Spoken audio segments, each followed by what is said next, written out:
Oh, CBR, when will you learn? Look, I know that One Piece is kind of a unique anime, and in the grand scheme of things, me replying to your articles about it just feels like a waste of brain cells. I've already had a few folks ask me why I bother replying to these, but for me, there is a reason. One Piece is an anime that touched my heart.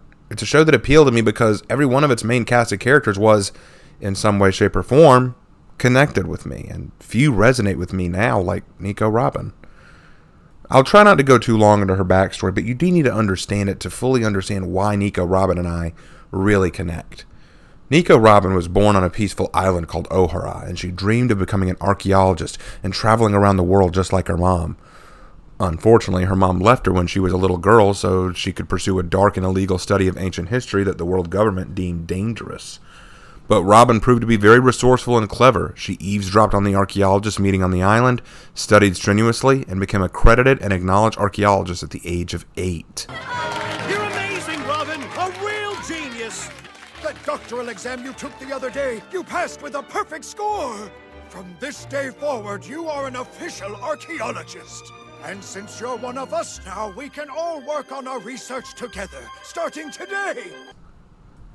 However, her life took a dark turn when a giant named Saul washed up on the island.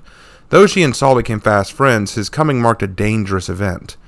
The world government had learned that Ohara was studying the forbidden history, and they'd come to execute everyone on the island in a military action called a Buster Call.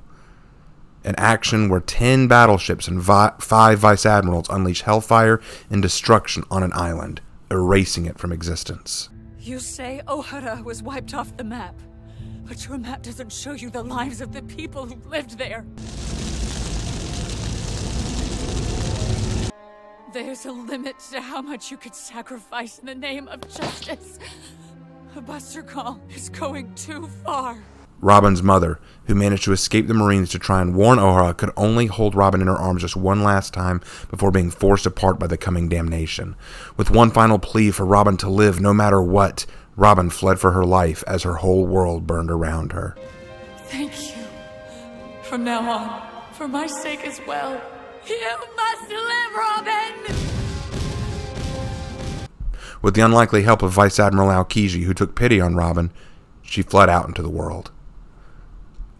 With the ability to read the ancient texts and her scholarly credentials, even though she was only 8, her survival was a threat to the world government, so she was given a 79 million berry bounty, even though she was only a child. A scholar with the ability to read the poneglyphs is dangerous no matter how young she may be. I don't care what methods you use. If we don't capture her immediately, then this entire mission will have been for nothing. From there, she traveled from island to island, from place to place, and from home to home, working whatever job she could, fearing she'd be betrayed. Eventually, when she was 26 years old, she landed under the employ of a warlord named Crocodile, so she could help him achieve his own personal goals. Nico Robin, I'd like you to assist me. I've been told you can read poneglyphs. When Luffy saved her from Crocodile after the latter tried to kill her, she elected to join Luffy's crew. Okay, let's go. Hold on. I no longer have a reason to live. Just leave me here. You're coming with me. Do what you want once we're out of here. There's no place for me to go or return to, so I've decided that I'll join you. I see your problem. Guess there's no other choice. Welcome. From there, she fell in love with the crew and the friendship she'd built with them, which only made things harder when the government finally came after her again.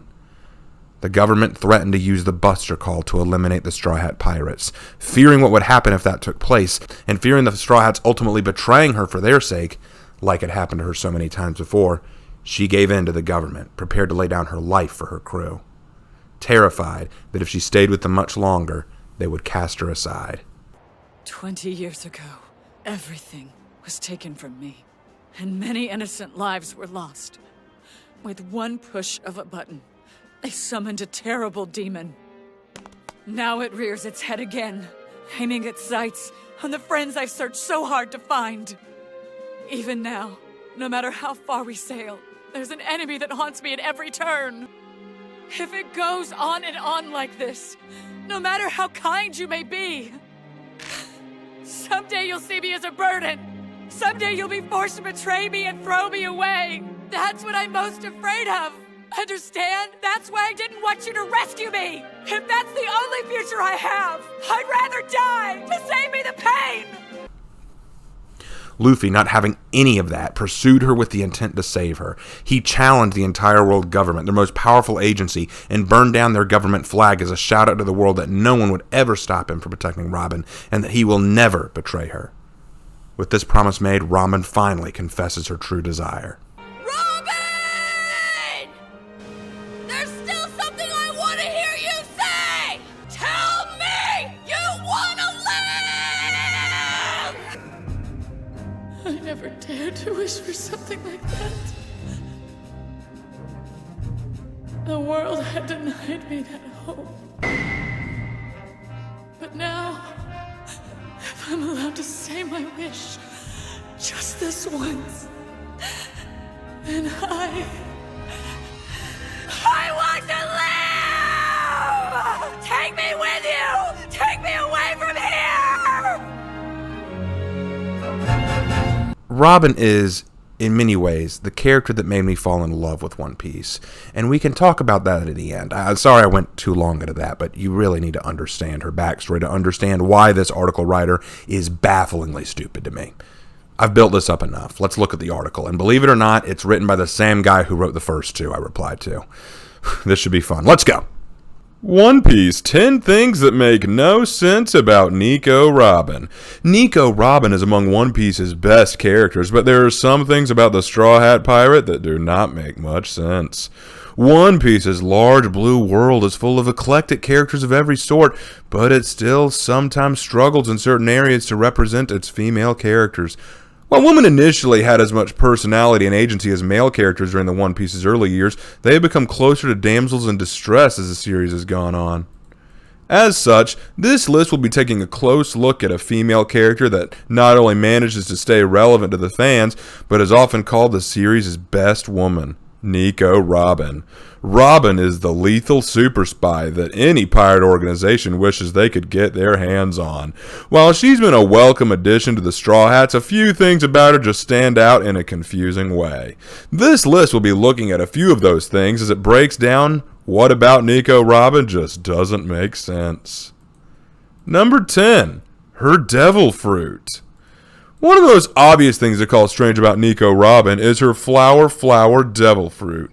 With it, she's able to sprout any of her limbs on any surface that she sees, whether that's a wall, floor, or even someone's back. While the idea of being able to sprout seemingly limitless amounts of limbs from anywhere can be useful, one has to wonder how each of these things is functioning. Is actual blood and nerves going through them? Is Nico Robin able to feel the feelings of the surfaces she sprouts on? Are nutrients in her body spread to those extra limbs? Or are the vital fluids within her also cloned? She apparently is able to clone even her own clothes, so why not? Oh my god, you're actually trying to apply physics and scientific reasoning and physiology to a magic power. Well, gee, while we're at it, there are devil fruits that allow people to turn into the natural elements. Do you think when Portuguese D. Ace turns into fire, his heart just stops beating? Do you think his blood just burns up or evaporates? How do you live if you literally turn into an element? I mean, you're not a human being anymore. You can't breathe. You don't get oxygen. You don't have brains. How do you live? Like, how does that work? And while we're questioning magic powers and the literal science behind how they work, in Ranma 1/2, do you think when Ranma gets splashed with cold water and turns into a girl, do you think he can have a period like a girl? Or is he immune to that since he's technically able to turn himself back into a guy? Does his menstruation cycle just restart each time he turns back? Oh, and while we're on it, how about Harry Potter? You know, if Voldemort was able to resist Harry's love protection by using Harry's blood, does that mean love is a bloodborne pathogen? Could I cure my depression by transfusing love-infused blood? All really good questions if we're to apply science and reason to magic. Do you see why trying to apply logical and scientific explanation to magic is a stupid concept? Magic and science exist by their own rules and standards. And now it's cool when you can marry the two, and there are some products and some mediums that do it very well. But as a rule, it's foolish to try and explain one through the other. The flower fruit, so far as we know, allows Robin to summon up limbs, body parts, and even whole clones of herself out of any solid object she can see and that is within a certain range of her. The number is apparently limitless, and this means her capabilities are quite amazing. That's right. I ate the flower fruit. The power to make body parts bloom like flowers. That is my ability. Even with the power of flight, you cannot escape my reach, for my limbs can bloom anywhere. Power, speed, these things mean nothing to me. My reach is limitless. And clutch. It is shown that her summoned limbs can feel pain, and she feels whatever they do, as she recoiled when one of her hands was cut at Alabasta.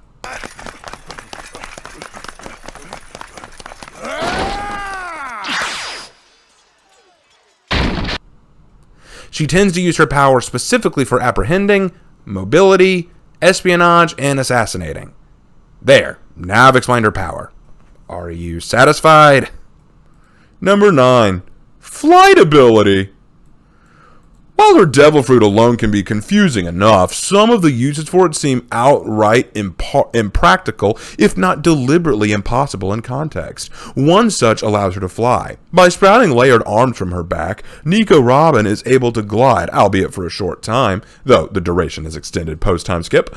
Though an interesting feature is this isn't how her wings or gliding work. Birds are able to fly because the bones in their wings are so thin. As far as fans know, Nico Robin doesn't have thin or hollow bones, meaning that when she sprouts her wings, she's just sprouting pounds upon pounds of flesh. Not aerodynamic by any means. I'll bet when you got on an airplane, you'd be the guy who goes, "How does it fly? It can't flap its wings. It's too heavy."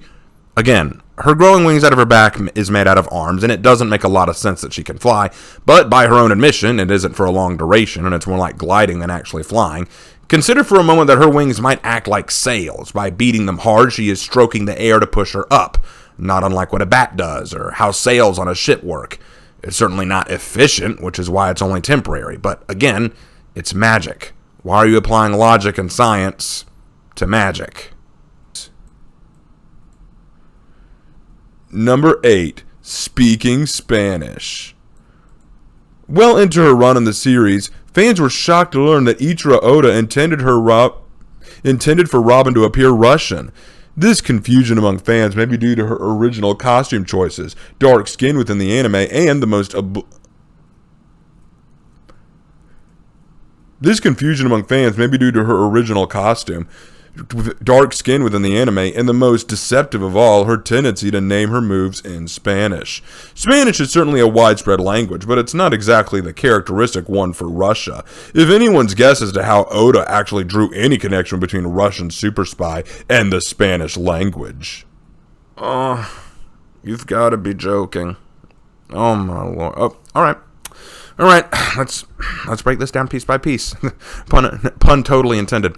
Firstly, Spain and Mexico and every other Spanish-speaking country, they don't exist in One Piece. Her technique names are in Spanish and French because Oda thought it would be cool to do that. But hey, you know what? While we're on that subject, Japan and England don't exist in this world either. So are you going to ask why the characters speak Japanese or English depending on the dub? Are we really about to jump down that rabbit hole? Are you really going to question, well, you know what, Japan doesn't exist in this world, so how are they speaking Japanese? You're not going to ask that. Secondly, Oda said that if the Straw Hats are from countries in the real world, Robin would be from Russia because she is similar to what he thought of when he thought of Russian spies and KGB and the difficult life that came with growing up in the Soviet Union. A government that outlawed certain kinds of research and study, which is exactly what she is dealing with now. It has more to do with comparing the inspiration for her upbringing to a country than it does what country she's actually from. But let's play by your effed up logic. He said Usopp was from Africa. Yeah, because he sure looks like it. He said Zoro was from Japan, because everyone from Japan has green hair. And he said Luffy was from Brazil. Yeah, I remember all the times he spoke in Portuguese too, don't you? Maybe he was just offering where he got inspiration, not where they're literally from. And thirdly, do you think Russians can't speak Spanish? You are aware that Russians are more than capable of learning other languages. I have a buddy from Russia, St. Petersburg specifically, who knows Russian, English, Spanish, French, and German. The dude was a talent. Number 7. Her plan to betray Crocodile. The Alabasta arc was chock full of twists and turns, but one of the most surprising had to be Nico Robin's betrayal of Crocodile. Despite her clear second-in-command through most of the arc, Robin apparently had only been using him to get close to Alabasta's poneglyphs. Not wanting their information to fall into the wrong hands, Robin never intended to share her knowledge with him. While the gesture is clever and noble in a variety of ways, Robin's endgame left a lot to be desired. When Crocodile realized that she was never going to tell him what was on the poneglyphs, Robin revealed the weakest ace to have in one sleeve: a single vial of water. Luffy was barely able to take Crocodile on with a barrel of water. Was Robin really expecting to subdue a warlord with a thin vial? Okay, let's talk about Robin's betrayal of Crocodile. The poneglyphs are stone artifacts all over the world with an ancient script on them. Studying them and reading them is made illegal by the world government, and Robin is the only person in the world who can read them. She used Crocodile to find the one in Alabasta so she could learn the history on it. When it didn't hold the information she wanted on it, she chose not to give the real information to Crocodile, foiling his plans. When Crocodile decided to kill her, she showed her contingency plan. She threw a vial of water at him, which would weaken him, and then pulled out a knife. Now, why is this important? Well, you've watched the show, so you should know that Crocodile ate the sand fruit. He can literally turn his body into sand and avoid damage. But if he's wet, his body solidifies, and he can't turn into sand, thus he can be physically harmed. If he were to get wet from that vial of water, she could plunge the knife into his heart. It was a clever plan, and it would have worked, but Crocodile saw it coming and evaded it because he never trusted her to begin with.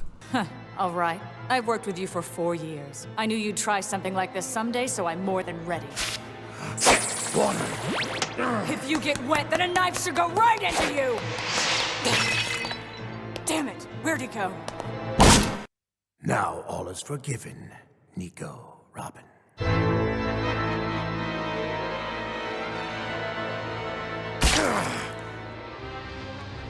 Because I never trusted you. From the very beginning of our partnership, I knew better than to do something as foolish as that.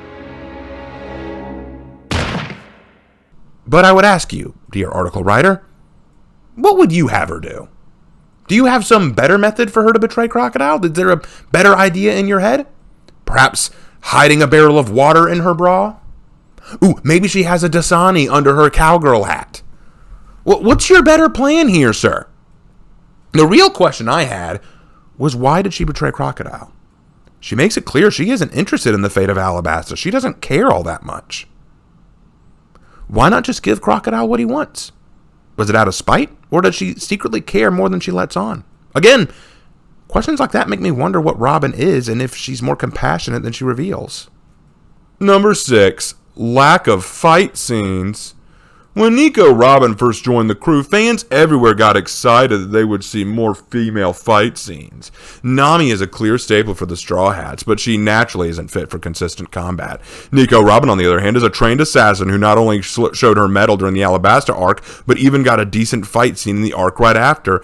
Sadly, however, she hasn't had a substantive fight scene since. One Piece got a hold of a female character that was made for fighting and killing and has hardly used her in key action scenes, despite Robin having one of the most overpowered abilities for combat ever. Robin is not a fighter. You really don't understand her character. Robin is an assassin, a spy, a survivor. She's not a fighter. She stays back, fights from a distance, and uses her mobility, stealth, and crafty powers to overwhelm and subdue enemies. She's not the kind of person who can engage in a long-lasting fight. Luffy, Zoro, and Sanji fit that bill much better because they're used to trading blows and using powerful punishing techniques and trading strikes. Robin usually does the job in one move and then gets on with it. Long-lasting battles aren't her strong suit. That's why she has fewer fight scenes than the boys. Number 5, mission. After the tragic slaughtering of her people and the catastrophic destruction of her entire island, Nico Robin set out on a mission to finalize the research that her fellow archaeologists and her mother risked their lives for. In terms of actually finding the poneglyphs and reading them, Robin has done a wonderful job. However, as an archaeologist, one would think that Robin would take notes or pictures. Whenever she finds a poneglyph, Robin kind of just reads it and doesn't take any time to record the findings. Given that the most valuable thing about Ohara was arguably its library, one would think that Robin would try to rebuild it. One can't possibly hope to hold a century's worth of secrets and knowledge in just her head. Okay, fair point, but for one thing, Robin has an outstanding memory and supposedly it's photographic. She doesn't need to take notes when she can remember everything she needs. But not only that, we don't know when she takes notes. She might make them later, after she's seen everything and she can get back to the ship. But maybe the show is more concerned with showing us the action and drama of the show more than it is showing her taking notes. Still, whatever. Number 4, development. After the series time skip, Ichiro Oda developed quite the divisive trademark among his female characters. Less emphasis started to be placed on distinctive features, with many designs sticking to an hourglass figure that emphasized curves. Robin is one such victim of the stylistic change. Will it make sense for a lot of the younger girls in this series to still have developing bodies? Robin was well into her 20s when she debuted. She shouldn't have had as much character development after the time skip as she did. I knew you couldn't resist it. You can't get through one of these articles without mentioning the girl's figure. You are absolutely offended by sexy female bodies, aren't you? I'm not addressing this again. Go see my other videos on this subject. I'm done with it. Number 3, being alive. While it's miraculous to see Nico Robin alive and well today, it is baffling that she had been able to skirt death ever since childhood. Robin Hood has been targeted ever since she was a young girl, but through wits and betrayal, she's been able to stay alive. While interesting in concept, in retrospect, she shouldn't have been that hard to capture or kill an 8-year-old girl. The series definitely would have been very different if someone actually managed to catch Robin at that time. However, that does not defeat the fact that the story skirted on how different pirates, criminal organizations, and general people with weapons were unsuccessful in subduing a young girl. Betraying people and devil fruit abilities can only go so far for a kid. Oh boy, because Robin is clever. She's a genius. She's quick-witted. She's used to living on her own. Robin never trusted anyone and never let her guard down.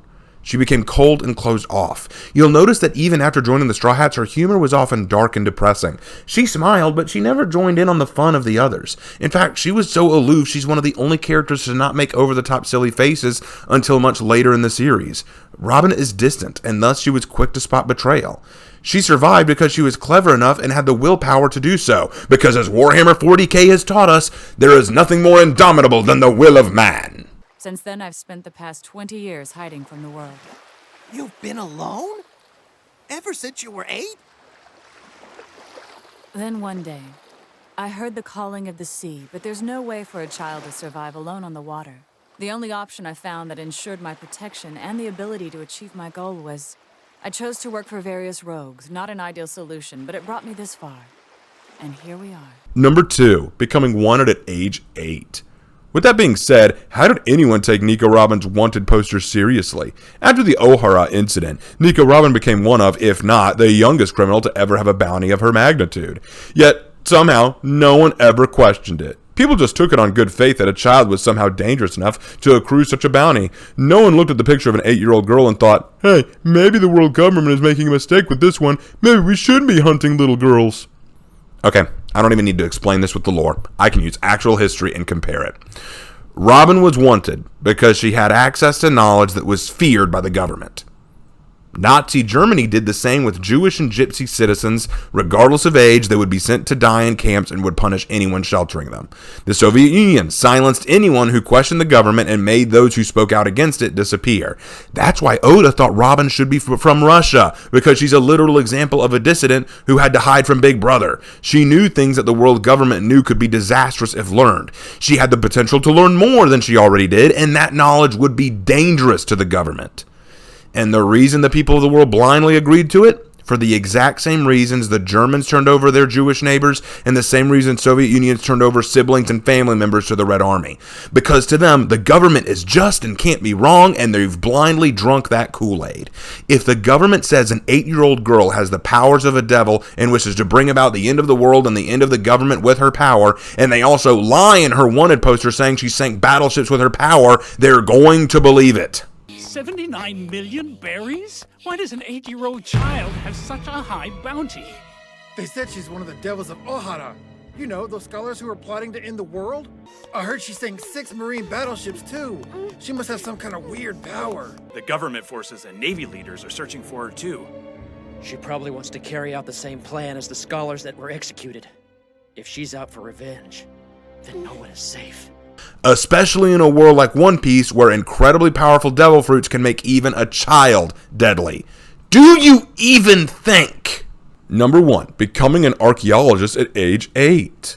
While becoming a world-renowned criminal at 8 years old is baffling, it's even more confusing to see one become a fully educated archaeologist. Nico Robin was literally able to receive a certification for becoming an archaeologist, a degree that typically takes years and a lot of hard research to get in the real world. At 8 years old, why did Ohura scholars even take her seriously? Why would they give a small child a very adult degree? What did they even want her to do with the certification? It's one thing to be a prodigy or just really smart at a young age. It's another to have a professional understanding of archaeology and history. I hate to be the one to bring this up, but you are aware that there are some children, literal children, who go on to college because of their brilliance and academic level. It is not unheard of for children to be exceptionally gifted, particularly when they have no social life. Their only friends are scholars, and they spend all their time studying. Professor Clover even pointed out that she passed her archaeology doctoral exam. She took an exam and earned their respect. Robin, that doctoral exam you took the other day, you passed with a perfect score. From this day forward, you are an official archaeologist. And since you're one of us now, we can all work on our research together, starting today. How did you miss that?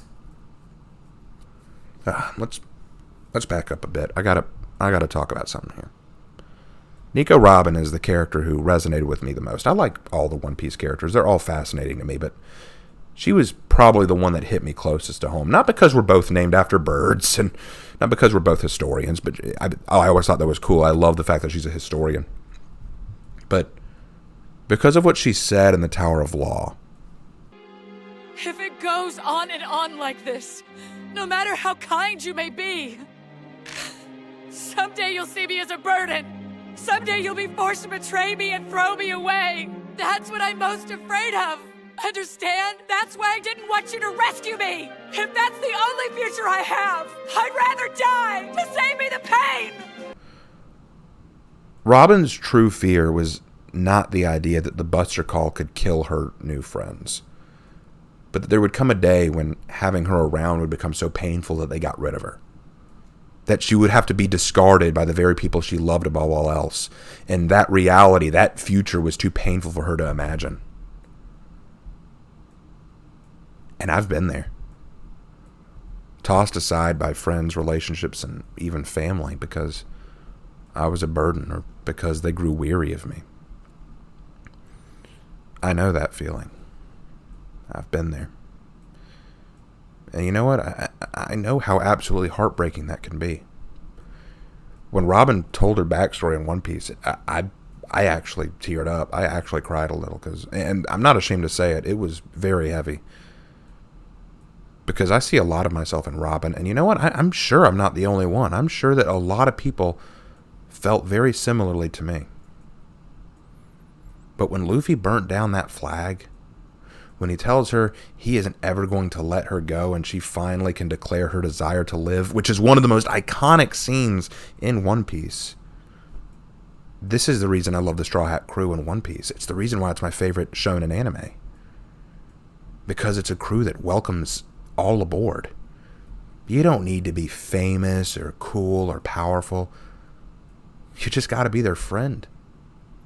And that's all it takes. It's a crew I want to be a part of because I know they would value me as I value them. To put it in perspective, in Naruto, I would love to be a ninja, but I wouldn't want to be normal.